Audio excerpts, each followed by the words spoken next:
Tapi kali ini kita kedatangan satu orang atlet. Pukul bola, ceplak, ceplok, ceplak, ceplok. Apa ini? Berarti dulu dilarangnya itu karena mengganggu sekolah ya?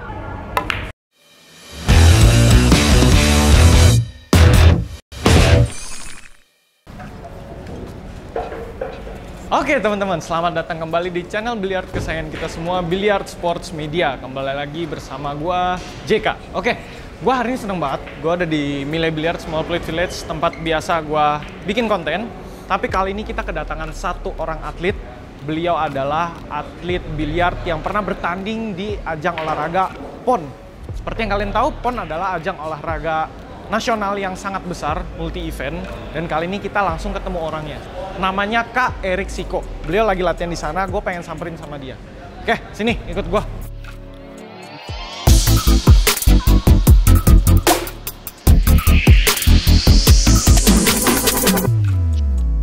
Oke, ini nilai udah gede banget ya. Nah, ini gue udah sampai di meja diamond. Di sini ada Kak Erik. Nih. Halo Kak Erik. Halo. Selamat siang. Ya, Sorry siang. ganggu waktu latihannya. Ya, ini lagi apa nih Kak? Lagi iseng latihan. Iseng latihan. Ya. Emang sering kesini latihan sendiri ya? Iya. Oke. Kak Erik, jadi hari ini kita pengen ngobrol-ngobrol sedikit. Boleh, boleh, Kak boleh. Erik. Terus teman-teman di rumah biar tahu juga Kak Erik siapa. Ya. Terus nanti kita akan ada main sedikit kali ya. Oh, boleh, boleh. Gak apa-apa. Biar Ya. aku sambil latihan juga, biar Oh, belajar iya, dari yang lebih iya. profesional. Oke, Oke, siap, siap. Oke, teman-teman, abis ini kita akan ngobrol-ngobrol sedikit sama Kak Erik. Oke, setelah yang satu ini. Oke, Kak Erik, jadi Ya. aku mau tanya-tanya dikit nih, mau ngobrol-ngobrol nih tentang Kak Erik. Kak Erik boleh ini perkenalan diri dulu ke teman-teman. Oh iya. Jadi, Halo, nama saya Erik Siko. Asal dari Manado dan sekarang stay di Jakarta. stay di Jakarta. Oke, Kak Erik, aku mau nanya nih. Kak Erik pertama kali main biliar tuh kapan? Udah berapa lama sampai sekarang? Wah, kalau untuk lamanya sih cukup lama ya. Lama ya? Dari SD. SD Ya, udah main biliar. dari ya? SD. Ya, betul. Oke. Terus kenapa suka sama olahraga biliar? Apa yang menarik? Pertama dari papa ya. Dari papa, almarhum papa suka ajak. Dia juga hobi main biliar. Oh, main biliar. Tapi awalnya itu belum tertarik. Mm-mm.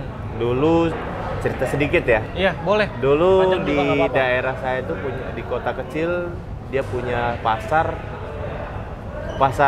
tradisional lah. Oke. Di sana ada meja snooker Hmm. sama meja pool yang dulu masih 7 feet tuh. Koinan nggak? Kenapa? Pakai koin nggak? Biasanya zaman dulu pakai koinan. koin ya. Iya, betul. Terus dia karena masih 7 feet ya kan. Terus pasar kebakar. Oke. Pas kebakar hangus habis lah itu. Nah, saya dikasih satu apa dua bola tuh. Bolanya bola snooker. Dari situ terus mulai diajak sama almarhum papa. Pas diajak masih belum tertarik. Oh. Main dulu sama teman-teman. Padahal ada meja biliar kan di sana. Tiba-tiba lagi main kedengaran orang mukul bola ceplak ceplok ceplak ceplok. Apa ini? Kepo, mampirlah ke situ. Ada satu ditutup tuh. Pas mampir, oh orang lagi main biliar. Lihat menarik juga. Jadi awal pertama main biliar itu karena suka sama bunyinya. Oh, satisfying ya? Ya, satisfying itu ada kesenangan tersini bunyi ceplok kan bunyi kan dulu meja 7 feet plok terus bolanya jalan tuk. Nah, itu. Nah, sejak dari situ mulailah tertarik ambil stick, lokasi, pukul sekencang-kencang nggak masuk. Oh, penasaran. Terus papa ajarin pakai rest dulu. Naik kursi pakai rest. Tusuk-tusuk lah begitu. Mulai masuk tuh. Mulai masuk pelan-pelan bola-bola dekat. Tapi pada saat pukul kencang pastilah anak kecil kan loncat bolanya. Jadi pelan-pelan. Seiring berjalan waktu udah mulai tinggi, tangan udah bisa napak di meja. Struktur bola biliar lama-lama tertarik bermain. Mulai bermain itu udah mulai aktif. Terus pertama kali punya stick tuh kapan? Pertama kali, nah dari SD itu kan karena sekolah Iya. mulai dilarang, terutama yang ngelarang itu tante. Karena masih sekolah, nah itu udah SMP tuh, belum pulang rumah, mampir di tempat biliar, main. Ya istilahnya jadi wasit dulu, tulis-tulis. Pas tulis-tulis saya pernah dia dimarah lah, sampai dikejar, dilemparin pakai bola, seperti itulah. Berarti dulu dilarangnya itu karena mengganggu sekolah ya? Iya. Bukan karena dulu kan juga kan negatif ya? Negatif gitu. Padahal ya di sana kan outdoor ya. Kalau kita main outdoor, kan namanya di kampung ya kan. Outdoor. Mulai dilarang, terus berhenti. Pas SMA lulus ke Jakarta. Ke Jakarta. Nah, pas di Jakarta kebetulan almarhum papa punya teman, dia GM di dulu Gardu Senayan. Iya. Yang Taman Ria Senayan. Sekarang udah jadi apa, mall apa itu yang ada yang di seberangnya GBK itu ada. Sparks ya? Ya, Sparks, betul, Sparks. Nah, dulu sering main di situ awal tahun 2003 kalau nggak salah. Ya. Tapi berarti Kak Erik sekarang atlet statusnya ya? Status sekarang masih atlet. Masih atlet ya? Berarti betul. Nanti prapon yang sebentar lagi mungkin bulan Oktober ya? Prapon bulan Oktober ya. Iya, ikut betul. Ya berarti. Iya. Ya, kita doakan teman-teman supaya sukses dan lolos ke PON ya. Ya, thank you. Terus kita mau nanya lagi, Kak Erik, kalau misalkan teman-teman di rumah nih, pemula, ada yang pengen jadi atlet biliar, tipsnya apa? Jadi atlet biliar gampang susah sih. Kuncinya cuma latihan terus. Latihan terus ya? Iya. Kalau untuk ininya, mengatasi rasa jenuhnya, kalau itu kan mungkin teknikal ya, latihan ya? Rasa jenuh. Mau nggak mau dilawan? Mau nggak mau dia itu harus dilawan. Harus dilawan, karena pribadi ya, saya dulu latihannya aktif sekali. Oh ya, oke. Ya dikasih privilege free table, dikasih ya pokoknya kebutuhan lah. Iya, oke.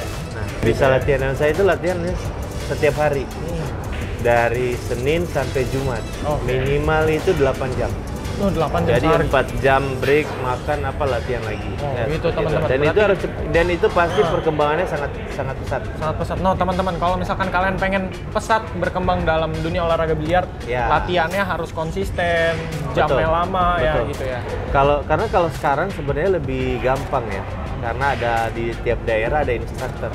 Oh iya. Tapi kalau dulu kita nggak ada instruktur, mau nggak mau kita harus otodidak, latihan sendiri. Betul. Susahnya zaman dulu itu ya? Iya. Kadang orang udah ada pembimbing, bisa nih. Nah, padahal itu salah. Dia harus tetap latihan terus konsisten. Mindsetnya salah ya kalau Iya, mindsetnya salah. Karena dia pikir dia ada yang ngelatih. Pemain ini bagus, dia bermain, dia bisa ngelatih. Itu namanya instruktur itu cuma membimbing, bukan menjadi atlet ya, tapi bermain lebih baik. Siap. Gitu. Bukan berarti menjadi jago ya, tapi dia membimbing seseorang untuk bermain lebih baik. Oke, Kak Erik, terima kasih waktunya. Kita tanya-tanya singkatnya cukup. Nanti mungkin kita kedepannya akan podcast kali ya, kita bisa ngobrol lebih banyak. Abis ini kita akan main sedikit ya. Oke, boleh. Gua pengen banget nih coba ngelawan Kak Erik. Kira-kira cara mainnya gimana, dan gue punya mainan baru buat kalian. Jadi kalian experience nontonnya lebih enak. Oke, Erik, kita siap-siap dulu. Oke, teman-teman, tadi kita udah ngobrol-ngobrol sedikit sama Kak Erik. Erik pengalamannya luar biasa banget ya di dunia biliar ya. Udah banyak sekali pengalaman. Oke, gue udah siap-siap nih. Kak Erik juga udah keluarin stick, dan gue punya mainan baru biar pengalaman atau experience kalian dalam menonton itu lebih menarik. Jadi, Kak Erik, gini, biar teman-teman tahu kalau misalkan atlet profesional itu aimingnya tuh seperti apa, posisinya gimana. Nah, aku mau minta tolong Kak Erik sambil pakai GoPro di kepala. Oke, nah pakai GoPro di kepala. Oke, nanti kita setting sedikit. Kak Erik pakai dulu, abis itu kita akan langsung main. Oke, Kak Erik udah pasang GoPro-nya, jadi nanti kalian bisa lihat Kak Erik tuh kalau aiming seperti apa. Nah, ini kita main bolanya agak beda nih. Biasanya kita main bola 9, kita main bola 10 bola kali 10 ini. Ya. Bola 10 itu lebih rumit sedikit ya dibanding bola 9 ya. Bola 10 itu gabungan antara, kalau menurut saya bola 10 itu gabungan antara bola 9 sama bola 8. Bola 9 dan 8 itu gabungan ya? Iya, betul. Karena bola 10 ini kita harus main call shot. Call shot, itu gimana maksudnya itu? Maksudnya setiap bola yang akan kita pukul atau objek bola yang akan kita masukin, kita harus call. Oh ya, harus misalnya, call. Jadi kalau kasih tahu misalnya ya. dia mau masuk di sini ya kita harus call-nya di sini. Call-nya di situ. Jadi Seperti kasih itu. tahu saya mau masukin lubang itulah, intinya Iya. kayak gitu ya. Oke, kali ini kita akan lawan Kak Erik. Satu frame ya, Kak Erik ya. Satu frame, bola 10. Oke, silakan. Kalian bisa lihat nih cara breaknya dari GoPro. Oke, bola 8 masuk, bola 4 masuk. Bola putih hampir sekali masuk ya, teman-teman. Coba kita lihat ya, Kak Erik kalau posisi bola kayak gini dimasukin atau di safety. Harusnya sih dimasukin nih, perkiraan gua.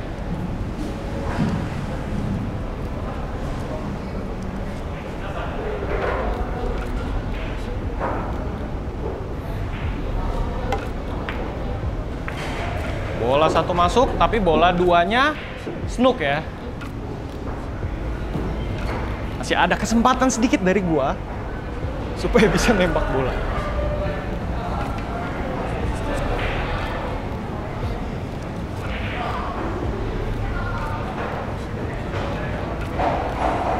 Nah, ini Kak Erik mungkin lagi ngukur-ngukur aiming kick shot ya. Gimana caranya bola putih bisa kena bola 2 tanpa foul.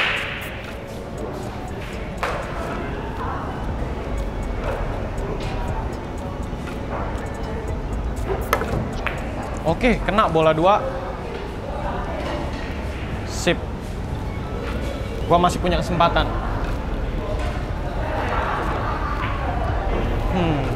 Enaknya gimana ya? Bang tengah.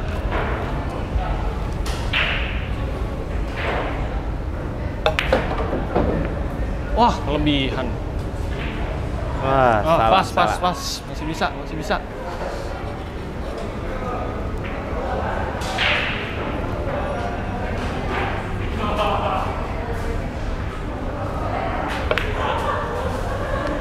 Oh, terlalu jauh nih, salah. Oke.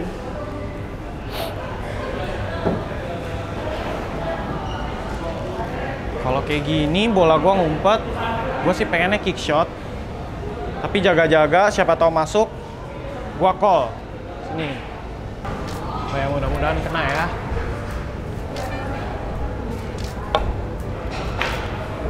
Oke.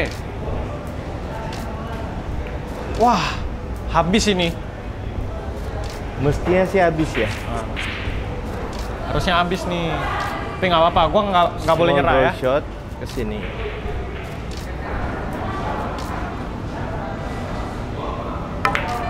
Pelan aja. Waduh.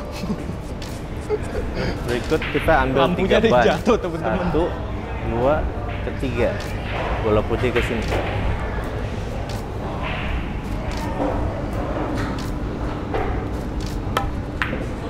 Oke.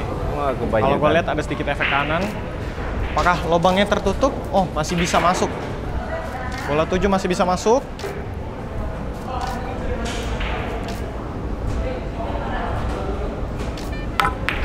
Wah, habis beneran. Cuman masukin 2 bola gua.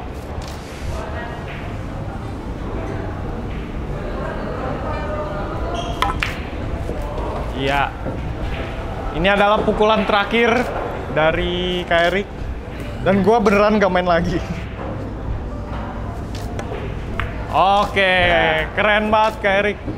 Oke, teman-teman, jadi kurang lebih kayak gitu gimana cara Kak Erik menghabiskan bola 10 dengan menggunakan GoPro ya. Jadi kalian bisa lihat dia aimingnya efek kiri atau efek kanan, follow atau draw shot, nanti kita bisa lihat. Nah, Ya. Oke, Kak Erik, habis ini aku mau nanya-nanya nih sedikit pro tips. Nah, pro tips tuh jadi kayak gimana tips dari profesional seperti Kak Erik untuk pemula kayak aku nih, gimana caranya supaya bisa berkembang. Permainan ini bisa berkembang. Oke. Oke, teman-teman, jadi tips yang pengen gua tahu dari Kak Erik ini adalah gimana cara kita aiming bola tapi dengan menggunakan efek, entah itu efek kiri atau efek kanan, atas kiri. Nah, gimana caranya kalau profesional itu aiming dengan menggunakan efek? Oke? Oh, oke. Kalian bisa lihat di GoPro juga, jadi tahu kira-kiranya gimana. Pada dasarnya itu semua stick itu punya teknologinya masing-masing ya. Oke, teknologi masing-masing. Tergantung kita apa cue atau stick apa yang kita pakai. Oke. Ya kan? Itu jadi mempengaruhi deflection-nya ya? Iya, betul. Oke. Nah, kalau saya pribadi untuk aiming menggunakan efeknya, Iya. oke.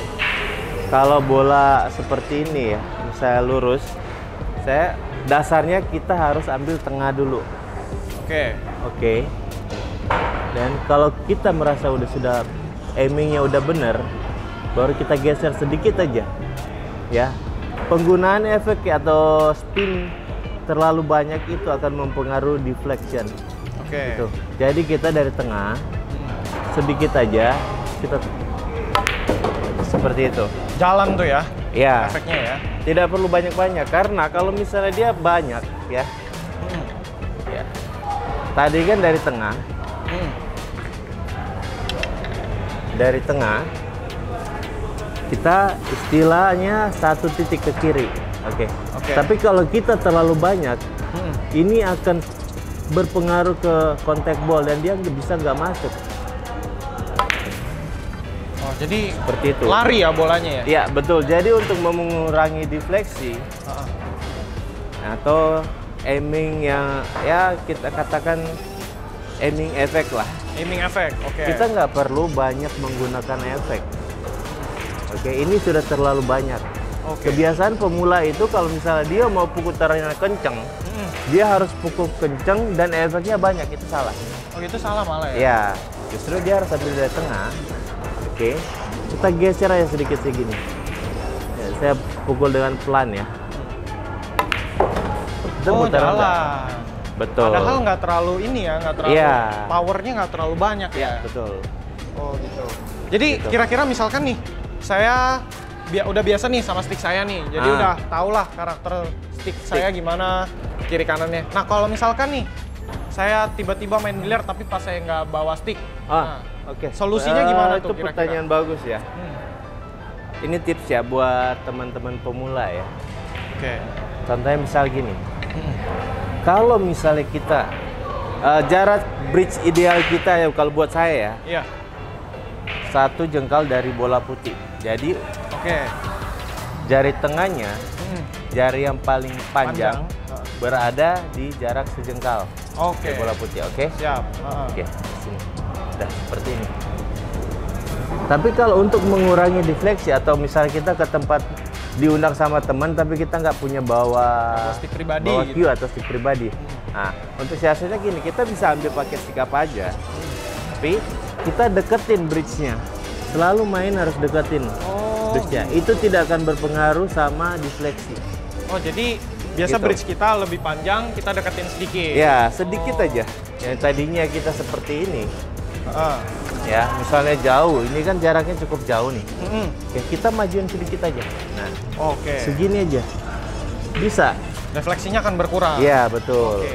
Jadi kalau misalkan nih, teman-teman di rumah nih, ada yang baru beli stick pribadi, pengen menyesuaikan deflectionnya, jadi dia efek kiri kanannya udah hafal nih. Gimana tuh? Biar lebih singkat waktunya untuk mempelajari. Kalau misalnya kita punya stick pribadi, otomatis kita harus sering bermain.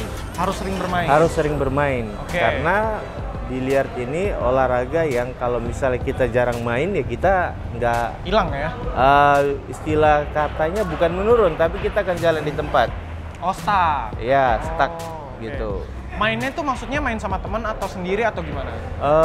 Main sama teman biasa, bisa. Atau lebih bagus dia harus main sendiri. Main sendiri? Iya, karena salah satu kendala pemain biliar untuk belajar main sendiri itu adalah kejenuhan. Oh ya, jenuh ya kalau main sendiri ya? Ya, sedangkan biliar ini olahraga individu. Kalau misalnya kita masukin bola, kita harus jalan terus. Seperti itu. Bukan seperti olahraga lain yang kan seperti sepak gantian, bola, ya, gitu ya, betul. yang ada timnya. Betul. Ini latihan teman-teman nih, latihan aiming efek gimana? Dasarnya. Mungkin. Dasarnya. Kalau biasa kan latihan stroke mungkin dari stop ball, gitu kan. Kalau aiming efek gimana?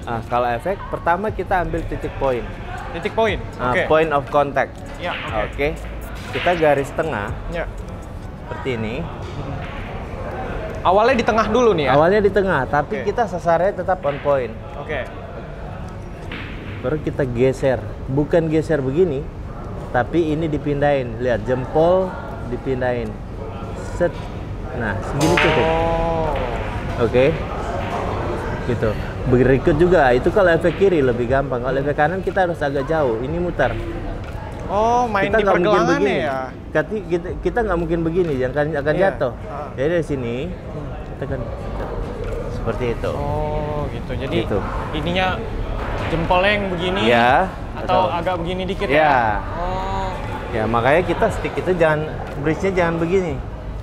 Kalau bisa, anjurnya ini jari tengah kita di bawah Q. Biar Oh, kita oke. bisa main ke sini, bisa main ke sini. Oh, oke. Seperti itu. Kalau kita begini, ini akan jatuh nih, susah. Ini akan gerak terlalu jauh, ini akan Oh, ngangkat. bridge itu juga mempengaruhi ya? Iya, berarti betul. Kalau misalkan teman-teman ada yang kebiasanya bridge-nya close hand. Close hand. bridge. Close hand itu Gimana dia itu pindah-pindah? dipakai buat misalnya kalau misalnya kita mau spin mundurnya lebih cepat Lebih atau cepat. lebih putaran bola draw shot-nya itu lebih Lebih kenceng lebih ya? kenceng. Lebih Ya, kenceng. itu biasanya orang pakai close bridge. Karena ini lebih lebih akurat atau gimana? Lebih akurat sih, tapi sebenarnya close bridge juga dia punya kelemahan. Misalnya kalau misalnya kita kebiasaan bermain nunduk, Hmm. pertama kita akan kehalang dengan jari telunjuk. Oh, jadi pandangannya ya? Betul, itu juga harus dilatih. Itulah kenapa snooker tidak ada close bridge. Oh iya, snooker nggak ada ya orang? Nah, karena ini akan Rata-rata mempengaruhi penglihatan. Jadi ada perasaan kurang nyaman di Iya, pandangannya. begitu ya, betul. Oke. Seperti itu. Siap, Kak Erik, terima kasih atas Oke. tipsnya hari Oke, ini. siap. Jadi abis ini teman-teman kita akan bongkar sedikit tasnya Kak Erik nih. Kira-kira Oh, Kak boleh. Erik tuh biasanya pakai tasnya apa? Oke. Tasnya apa, sticknya Ya, apa, ya. gear-gearnya. Tapi itu di konten selanjutnya. Jadi Ya. jangan sampai lupa nonton konten selanjutnya. Oke, Oke. teman-teman, video kali ini sampai di sini. Jangan lupa klik tombol like, komen, share sebanyak-banyaknya ke teman kalian, saudara, guru, atau siapapun.